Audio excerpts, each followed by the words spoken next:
بسم اللہ الرحمن الرحیم۔ معصوم بچی کا حسرتناک واقعہ۔ قبیلہ بنو تمیم میں بچیوں کو زندہ دفن کرنے کا ظالمانہ رواج کچھ زیادہ تھا۔ اس قبیلے کے سردار قیس بن عاصم جب اسلام لائے تو انہوں نے اپنی معصوم بچی کو اپنے ہاتھوں سے دفن کرنے کا حسرتناک واقعہ کچھ یوں بیان کیا: یا رسول اللہ، میں گھر سے باہر سفر پر گیا ہوا تھا۔ میرے بعد میرے گھر میں ایک بچی پیدا ہوئی۔ میں گھر میں ہوتا تو اس کی آواز سنتے ہی اس کو مٹی میں دبا کر ہمیشہ کے لیے خاموش کر دیتا۔ ماں جیسے تیسے اس کو چند روز تک پالتی رہی، مگر چند دن پالنے کی وجہ سے ماں کی ممتا نے کچھ ایسا جوش مارا کہ وہ اس تصور سے لرز اٹھتی کہ باپ آ کر اس فرشتے کو مٹی میں زندہ دبا دے گا۔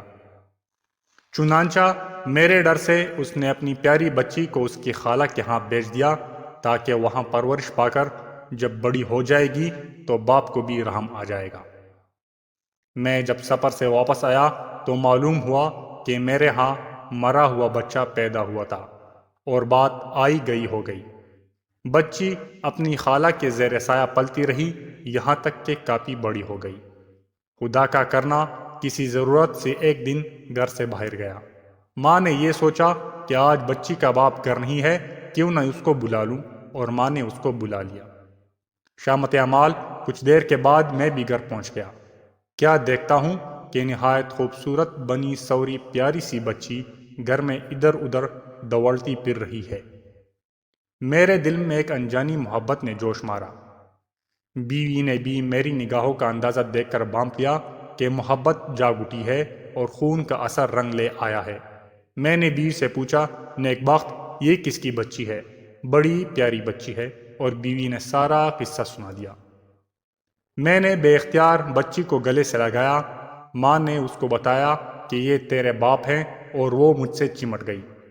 باپ کا پیار پا کر وہ تو کچھ ایسے خوش ہوئی کہ ابا ابا کہتے اس کا منہ سوکھتا تھا، اور جب ابا ابا کہہ کر دوڑ کر آتی تو میں اسے گلے لگا کر عجیب سکون سا محسوس کرتا۔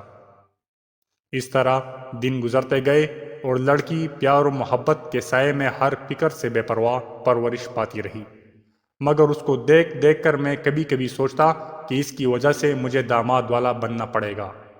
مجھے یہ ذلت بھی برداشت کرنا ہوگی کہ میری لڑکی کسی کی بیوی بنے گی۔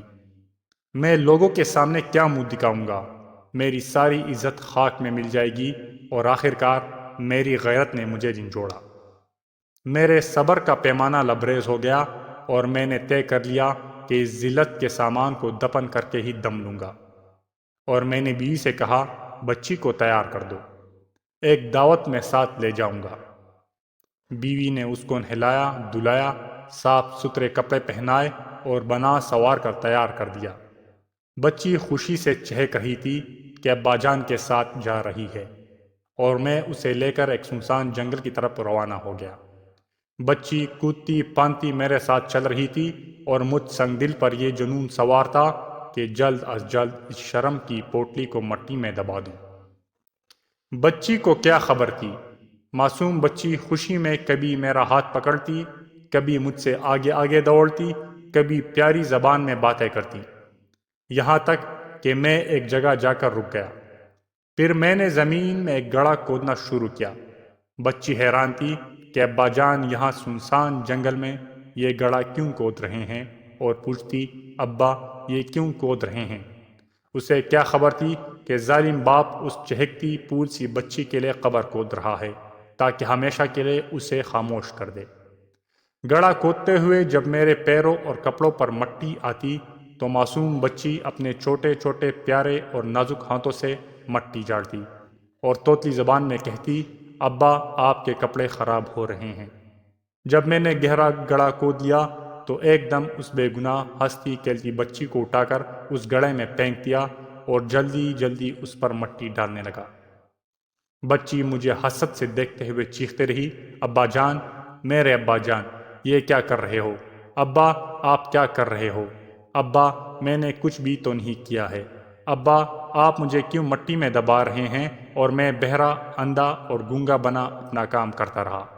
یا رسول اللہ، مجھ سنگ دل اور ظالم کو ذرا بھی تو رحم نہ آیا۔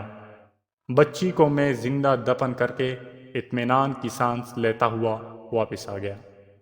معصوم بچی کی مظلومیت، بے بسی کا یہ حسرتناک واقعہ سن کر رحمت عالم صلی اللہ علیہ وسلم کا دل بھر آیا، آنکھوں سے ٹپ ٹپ آنسو رواں ہو گئے۔ آپ رو رہے تھے اور کہہ رہے تھے، یہ انتہائی سنگ دلی ہے، جو دوسروں پر رحم نہیں کرتا، خدا اس پر کیسے رحم کرے گا۔